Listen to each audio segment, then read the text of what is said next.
ఉప ముఖ్యమంత్రి పవన్ కళ్యాణ్ బాధ్యతలు చేపట్టారు. రాష్ట్ర పంచాయతీరాజ్, గ్రామీణాభివృద్ధి, అటవీ, పర్యావరణ, శాస్త్ర సాంకేతిక శాఖ మంత్రిగా విజయవాడలోని క్యాంప్ కార్యాలయంలో తొలి ఫైల్పై సంతకం చేశారు.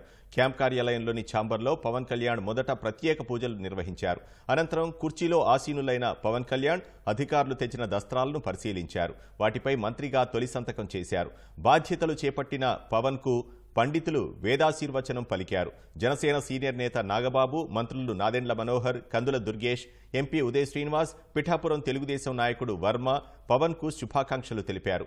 తాడేపల్లి మాజీ ఎమ్మెల్యే ఉండవల్లి శ్రీదేవి, జనసేనకు చెందిన నాయకులు, వివిధ శాఖల అధికారులు పవన్ను కలిసి అభినందనలు తెలిపారు.